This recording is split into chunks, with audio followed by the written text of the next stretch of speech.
Kryeinspektori i përgjithshëm Dashnor Sula ka zhvilluar paraditën e sotme një takim me inspektorët e qarkut Fier. Në një deklaratë për mediat, Sula ka thënë se siguria ushqimore në qarkun e Fierit do të jetë në fokus të punës pasi është një nga qarqet kryesore për prodhimin dhe përpunimin e qumshtit dhe nën produkteve të tij. Sipas Sulaj, për shkak të rritjes së ndjeshme të numrit të turistëve gjatë sezonit veror, inspektorët e sigurisë ushqimore do të shtojnë kontrollet në stabilimentet e përpunimit të qumshtit dhe në subjektet që tregtojnë produkte ushqimore. Sula theksoi se kontrollet do të jenë intensive për të garantuar që produktet të përmbushin standardet e sigurisë dhe cilësisë, me synim që turistët vendas dhe të huaj që vizitojnë qarkun e Fierit, përfshirë destinacionet si Apolonia, Bylis dhe Ardenica, të konsumojnë produkte të sigurta dhe cilësore.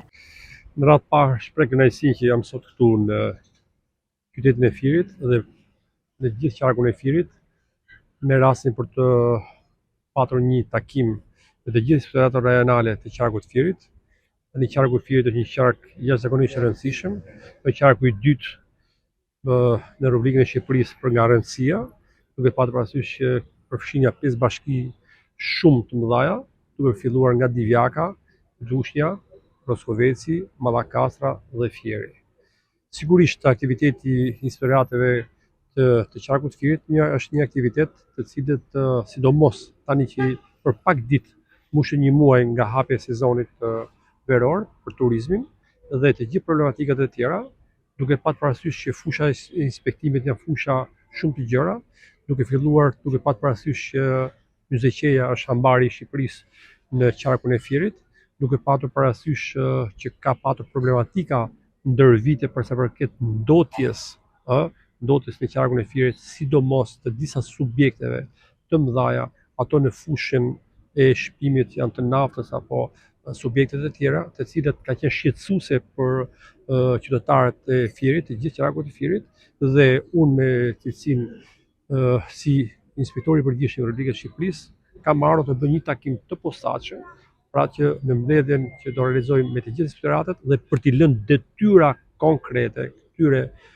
trupës inspektuese në qarkun e Fierit për të bërë të mundur që të jenë shumë rigoroz në kontrollin dhe në procedurat për mbikëqyrjen e të gjithë këtyre subjekteve të cilët shkaktojnë ndotje në të gjithë qarkun e Fierit, të cilët të duhet të nështrohen rregullat dhe ligjeve në fuqi për mjedisin. Dhe kjo është e patolerueshme, dhe do jetë një kërkesë e patolerueshme dhe shumë e fuqishme nga ana ime si inspektori i përgjithshëm dhe me qëllim konkret dhe me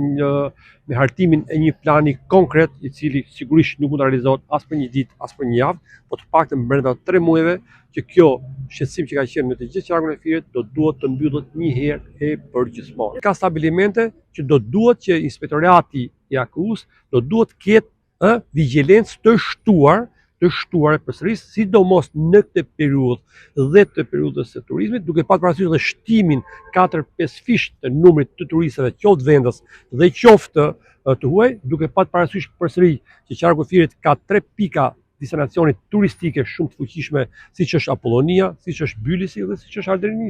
Ardenica, që me qëllimin e vetëm që turistët të huaj dhe turistët vendas këtu kur të vinë vizitojnë qarkun e Fierit të marrin produkte me cilësi të standardeve që i kërkohet. Kemi hyrë në një fazë që është kategorizimi i të gjithë subjekteve me origjinë shtatëzore, të cilët qarku i Fierit ka shumë subjekte të tilla dhe përsëri po punohet fuqishëm nga AKU-ja pikërisht për certifikimin dhe kategorizimin e këtyre subjekteve. Pra puna e inspektorateve në qarkun e Fierit është një punë e përditshme, por që do të thotë do të ketë një ritëm tjetër. Kjo është problematika. Sula pohoi gjithashtu se një vëmendje veçantë do t'i kushtohet dhe kontrolleve në subjektet ndotëse të naftës dhe kontrollit të pesticideve në ambarin e Shqipërisë si një problematikë e nxehtë. Sula është ndalur gjithashtu dhe tek faza e rikonstruksionit total të inspektoriateve. Edhe kjo pyetje pikërisht se ka ndalur këto problematika në praktikë, qeveria shqiptare, besoj që dhe ju e dini, jemi në një fazë riorganizimi total të inspektoriateve. Dhe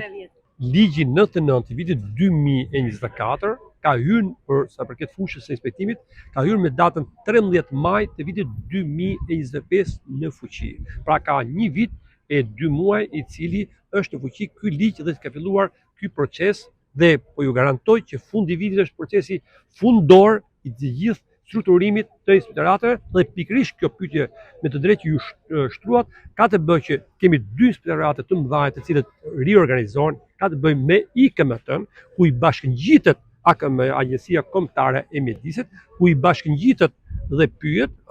dhe që bën të mundur që pra mos të ndodhë dhe barra ndaj subjektit ku shkohet një inspektorat tjetër, por do të shkojnë në mënyrë një trup e organizuar,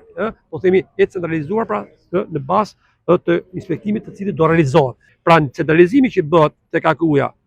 bimet dhe veterineria mbyll procesin e kontrollit dhe inspektimit të trupit inspektimit, pra nga fillimi deri në fund, dhe kjo është shumë e rëndësishme. Sipas ti, ka të bëjë me IKM-n, ku i bashkangjitet AKM-ja, ku i bashkangjiten pyet, ndërsa AKU-s i bashkangjiten veterinaria dhe bimët, pikërisht për të mos patur mos dakordsi.